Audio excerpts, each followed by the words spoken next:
to go to the expert in agriculture. Ms. Shi, you were a researcher about China's agricultural reform. And over the past years, you have picked up your own experimental program, which is your own farm. You want to do something different. Help us to understand, number one document, the so-called structural reform supply side, likely to help you to solve problems and any farmers in China. I noticed that this year, the number one document, there are 3 points. The first one is it recognizes our situation of agricultural production is overproduction. And second one is it focuses on how we can change our production way into a more sustainable way. Explain, please, especially for our international viewers. For example, like green food or organic food, use less pesticide and fertilizer, a more efficient way to produce food in the future. Mr. Huang, you have been in China working on many of the poverty alleviation related to agriculture in this country. What do you think? This number one document provide much inspiration? Well, what's interesting is that the number one document for almost a decade and a half has focused on agriculture. So what is different? What is meant by supply side policies? A decade ago, it was about increasing the quantity, but that's not the problem. China is self-sufficient in many crops. So it's about quality, improving the value added, food safety issues. I think a very important aspect of the new document relates to land tenure policies, because the big question is people are moving from rural areas to urban areas, and then people moving from urban areas to rural areas. And the question of whether or not you can reallocate the land is a key factor, I think, in this document. It is a wonderful document. I mean, it's number one document, to say the least, and they talk about structural reform, to say the least, and also it's supposed to provide a lot of new grounds for farmers. But, Ms. Shi, remember at the very beginning of China's agricultural reform, it was bottom up. Now it is more and more about top down. The question is whether we can have both of these patterns work at the same time to motivate people. I think this time the policy, although we saw it's from top to down, but actually there are, I think, for example, like our experiment, my farm, we have been running the farm, like the new model called community supported agriculture for almost 10 years. I think also this time the number one document focus on how we change from the quality to quantity to quality. It also have some experiment or experience from the bottom. So I think our experiment also gives a lot of suggestions to our policy. Give me some examples. For example, my farm, we produce all of our food. We don't want to do advertisement for your farm, but it is a very interesting social experiment project going on here in China. Yeah, because we already have about 1,000 those kind of farms in all over China. Right. So those kind of farms, we produce food and directly sell to the local markets, to the consumers. So it's an innovation for the farm, for the market, and also an innovation on the production side. We don't use any pesticide and fertilizer, and we also have more focus on more technologies to reduce the inputs from outside of the farm. But the question is, how much about that quality change likely to impact on the ordinary lives of the Chinese? I understand your vegetables or your produce actually tends to be much more expensive than those being sold, let's just say, collected from whatever farm all over China. So is it likely to change the lives of real Chinese farmers, or this is only sporadic experiments to fit to the lifestyles of China's upper middle class? I think it's a good experiment. It's a very positive step. Just by talking to Madam Shi, clearly in her farm, I mean, you have a bigger scale. You have bigger scale, and also what they do is more catering the changing taste and preference of urban Chinese. Very interesting to talk about the the changing taste. It is not only the changing of the taste itself, but also the changing of the structures of the Chinese economy. For example, how much agriculture is playing its role today. The proportion of China's agriculture sector in the national GDP continues to decline, which indicates a need for new agricultural development, some say. It's believed that the proportion, about 10%, is the turning point in the national economy. In 2014, China reached a proportion of 9.2%, while 2015, it's already 9%. However, it's much higher, of course, than most of the developed economies, such as those that are having the agriculture as 1.12% in the US and 4.4% rather in Russia. So, Mr. Huang, from the development stage that you have been researching on for years, which stage is China right now?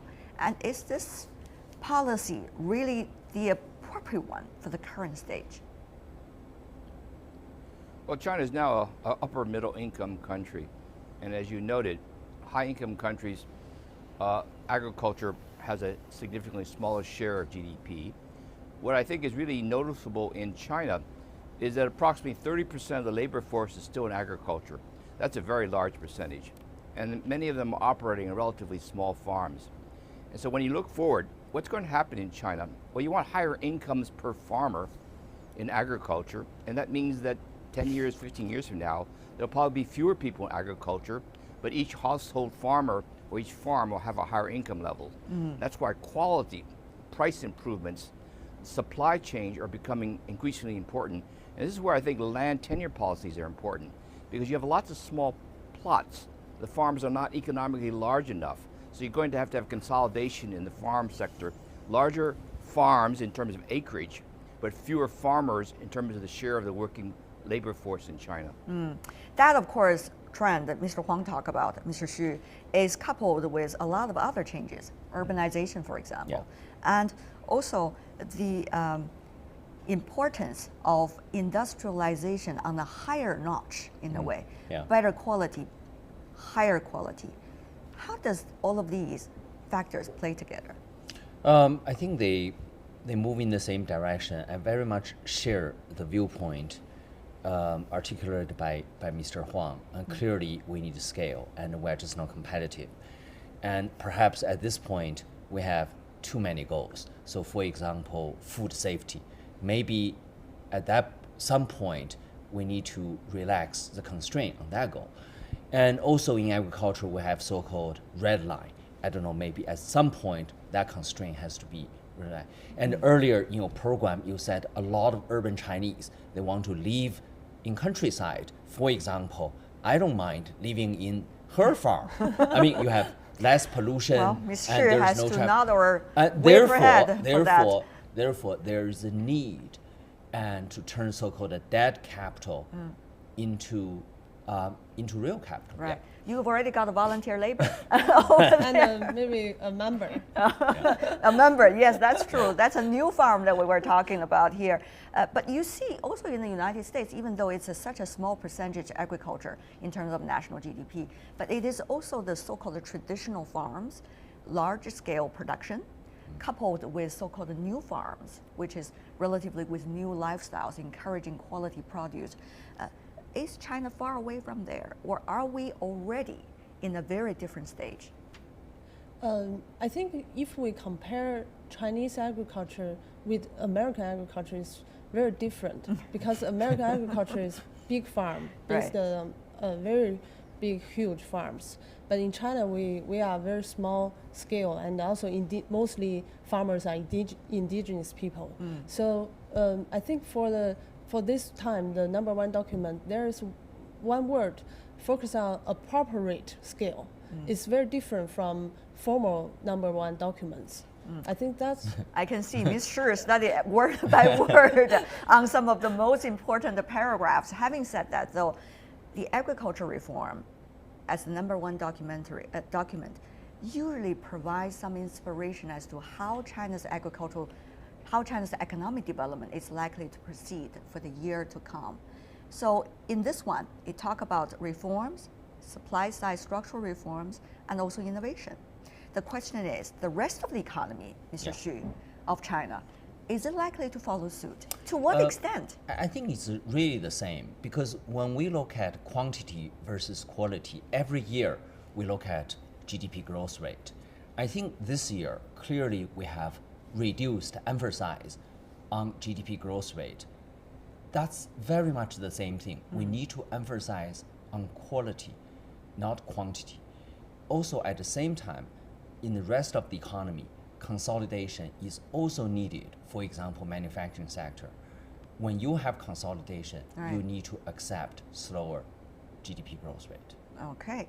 Mr. Huang, there are a lot of uncertain factors in the Chinese economy, including internal issues, and also include, relations with the United States with a very unpredictable future at this point. So, do you think China is likely to make a big stride in terms of its urgency of reform its economy for structural reform, as he said? Well, it's clear that China is becoming more consumption-oriented. The services sector is growing more rapidly than manufacturing. It's getting less dependent upon external trade. And this, I think, will serve China well, particularly if protectionism rises globally. I think China is going to look at different markets, probably look within ASEAN and East Asia a bit more, looking more towards Central Asia, the connectivity to Europe. So I think all these are going to shape the nature of the Chinese market. I think critically in all this is the question of what kind of jobs China is likely to try to encourage in the coming years. It's not going to be in agriculture. The employment in agriculture is going to decline. It's going to be in services. But the question is, can you generate high value service jobs, ones which will generate the salaries that Chinese aspire to? And I think that's the key, the policies that will encourage more higher value services, not just services in general. Not the low quality services like serving in a restaurant, but rather higher quality. Yeah. But that takes a lot of effort. And also yes. training of the general public as well. That's why actually just opening up service actually is critically important, not just restaurant, and we're talking about entertainment. Actually service can be extended into financial service, for example, insurance, so on and so forth. Of course, those are some of the very hard battles to be fought, yes. whether bilateral or multilateral. Yes, we indeed. understand the bilateral investment treaty, for example, China and the United States also has a lot to do with negotiation in this area. Having said that, though, where do you think the agriculture is likely to be for China? I mean, after all, you still have a huge percentage of China's population being farmers. Whether they are now living in the rural land is another question. On the other hand, their fate is still hanging in the air with the social reform, economic reform going on in this country. Ms. Shi, I know you're a spokeswoman almost for the farmers here in China. You're very much on their rights. So tell us more about your thoughts. I still think our challenge is the small farmers, autonomized, very individualized farmers, when they're facing with the big market. So how they can connect with the big market? So many middle class people, they want healthy food, safe food, but the small peasants, they don't know about like packaging, how to standardize their production. So that's kind of barrier between farmers and the market. So in the future, what kind of service by the government or by the market can give to the farmers, especially like how they can organize the farmers, the peasants, to provide better quality food to the consumers. And who will organize them? And also how is it likely to be shared, the benefits? I think those are all very big questions over there. Farmers' rights, of course, is extremely important here in China. We see the farmers playing contribution role to the growth of the Chinese economy over decades. So what is the right place for them, Mr. Shi? Right place for them. In my opinion, farmers, they should have the choice, not just being in rural China.